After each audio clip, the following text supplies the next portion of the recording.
And that takes focus on your career, just like a business owner would look at certain facets of a business to strengthen it. You need to do that as a new paralegal. You're new to the field, or you're a paralegal veteran watching this. You need to strengthen your career as much as possible. That if you've been in, if a paralegal veteran is in one area of law, but you're wanting to switch, you can do that. And you can make yourself more well-rounded, which is nothing but adding strength to your bank of knowledge, and also to how people perceive you. When people would look at my resume and see that I've worked in many different areas of law, an attorney looked at it and said, "Oh, you're very well-rounded."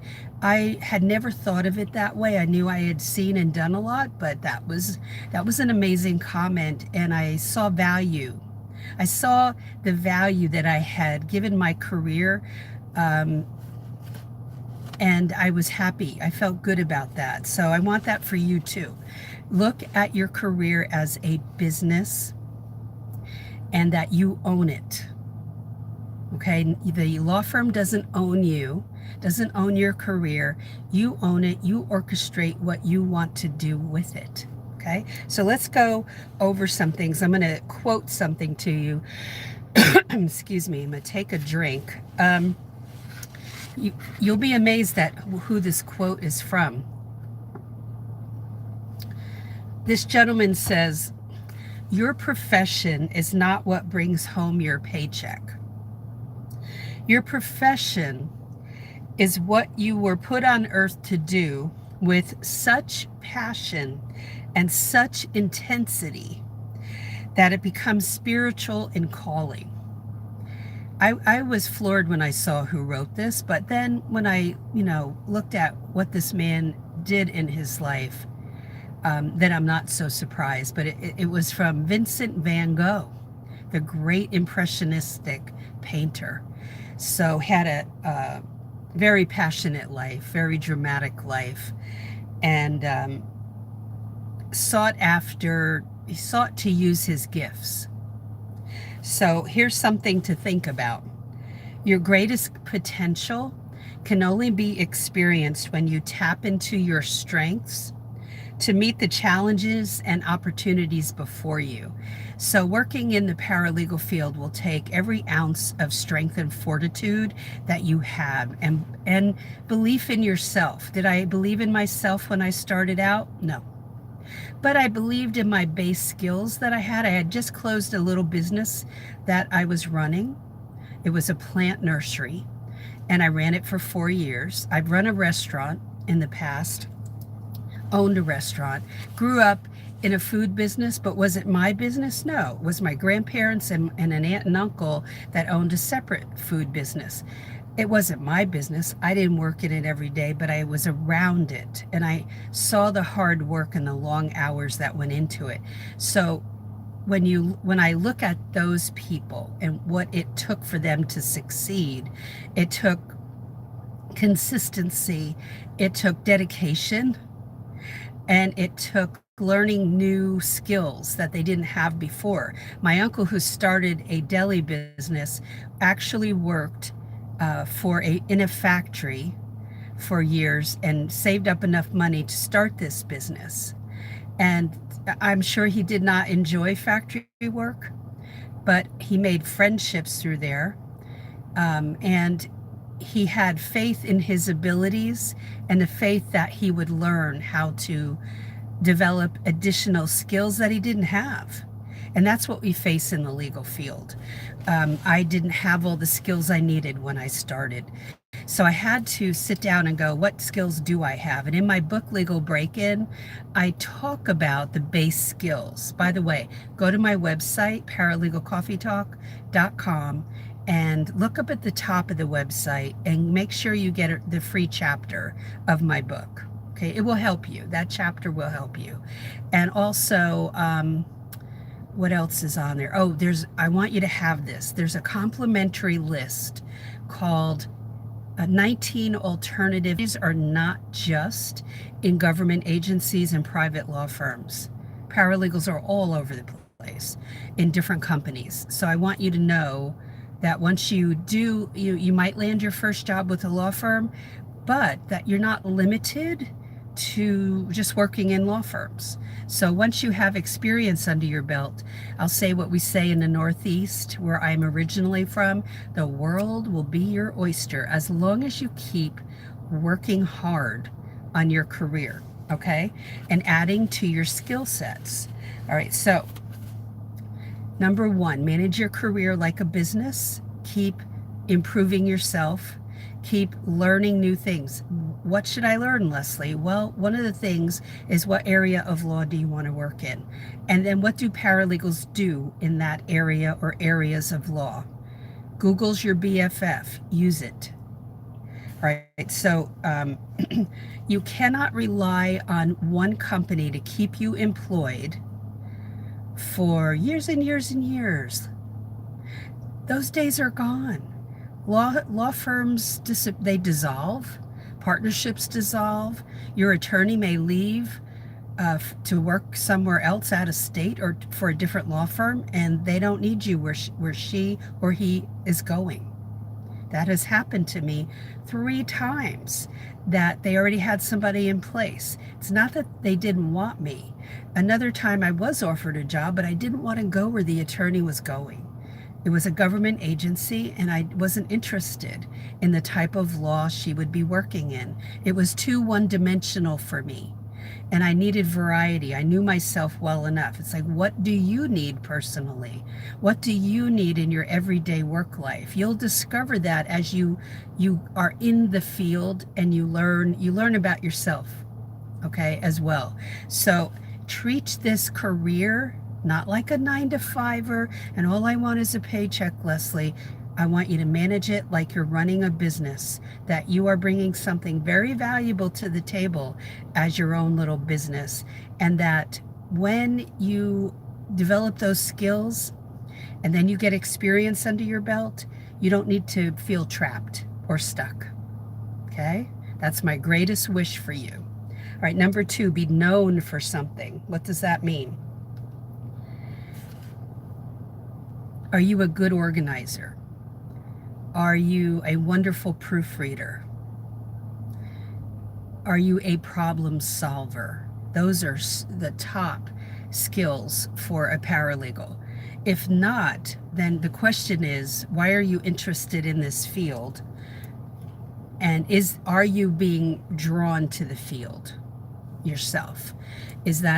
Are you researching what a paralegal makes, and you're seeing that the average salary is $50,000 plus and that's what you're looking at? Don't look at that, because that's not what you're going to be making. And don't ask me in the comments below, what do entry-level paralegals make, because it is all over the place, and it sure as heck isn't $50,000. Okay, it's way below that. So it's not where there's a set starting salary that all the law firms abide by, or companies. It's not. But I can assure you that you are lacking knowledge, and they won't pay you that. It's when you have a lot of legal knowledge that you can command the higher bucks. And it depends on the city you work in and what they will pay. But it's very dependent on a law firm and what they will pay. Okay, so I can't quote, I'm never quoting salaries, but I can assure you that you don't have the skill sets yet to trade off to make that much. So don't look at it like that. That would be crazy for them to pay 50 grand to someone that doesn't have the chops yet. You have to earn that, but earn it like you're building a business, not like you're working a 9-to-5er, okay? So be known for your proofreading, for your organization, for your problem solving, for your bank of legal knowledge that you're acquiring and will never stop acquiring, okay? Let your curiosity drive you. Be a driving force. All right, so that's number 2, be known for something. Number 3, be likable. Does that mean you're a positive Pollyanna walking around all the time? But be congenial, be likable.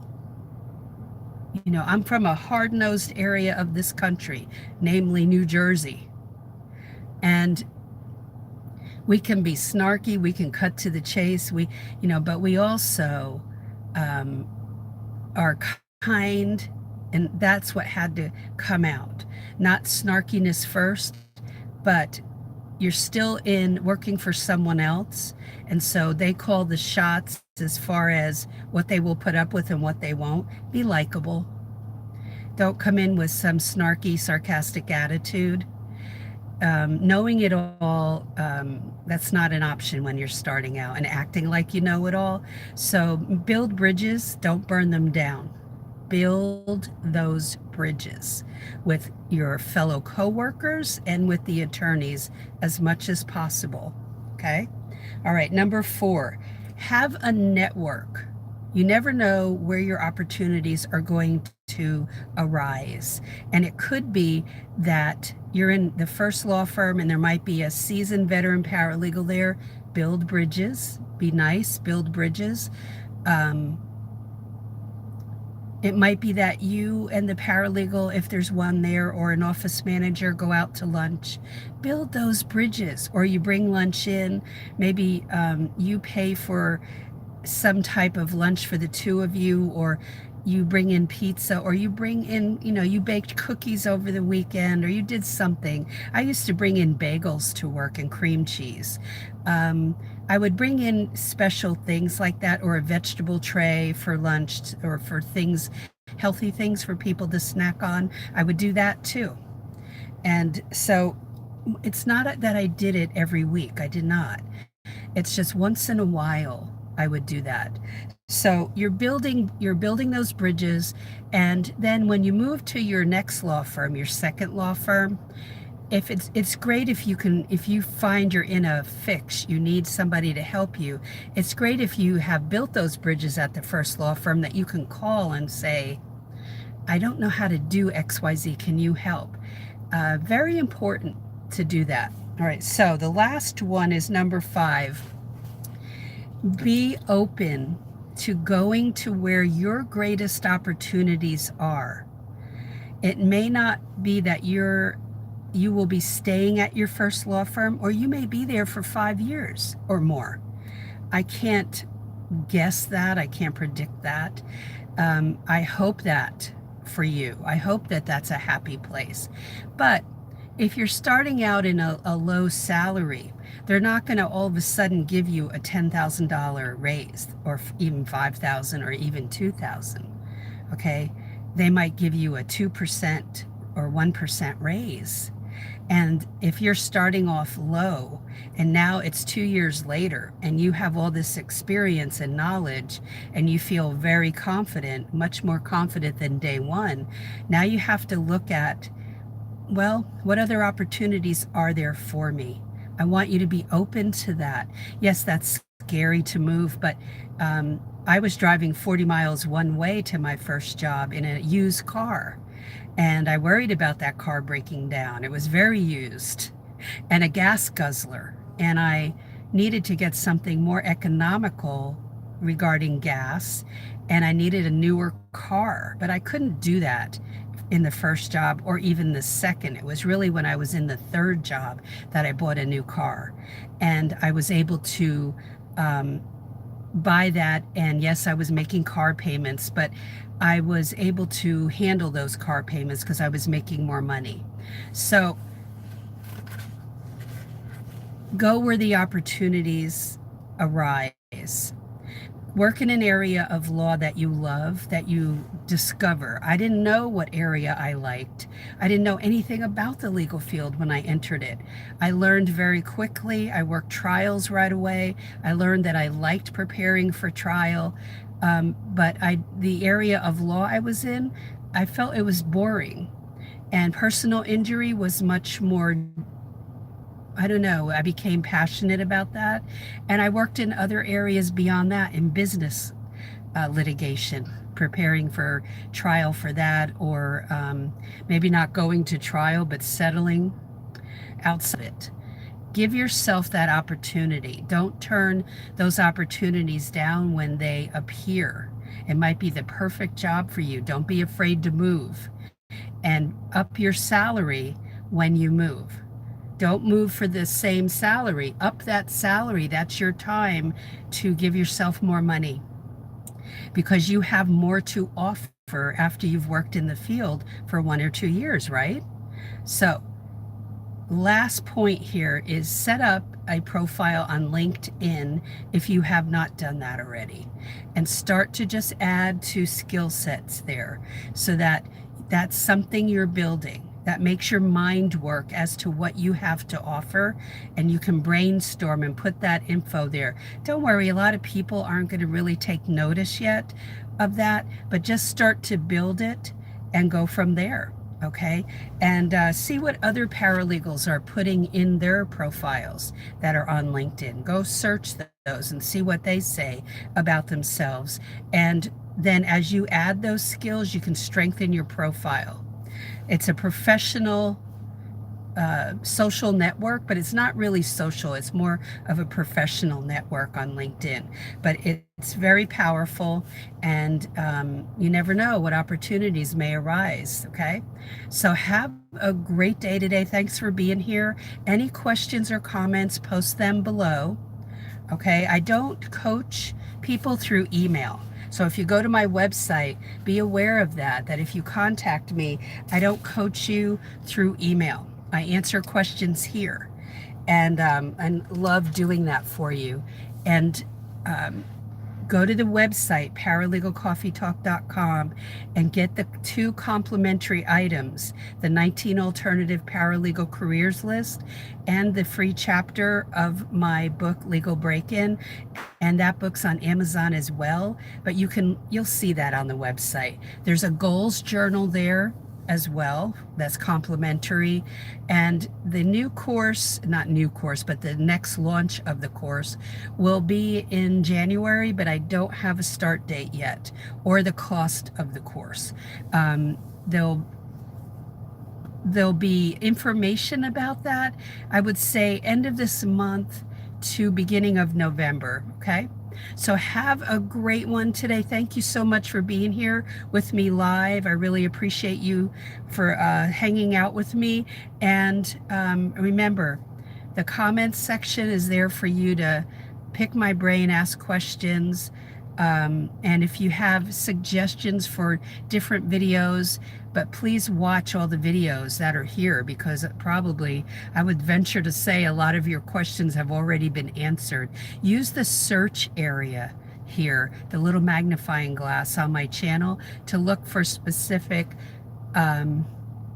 videos that you may be interested in, you want information. There's a whole playlist of about, I guess it's 8 or so different areas of law. Go check that out. That will be very beneficial to you. So have a great one, and I will talk to you in the next live. Take care. Bye.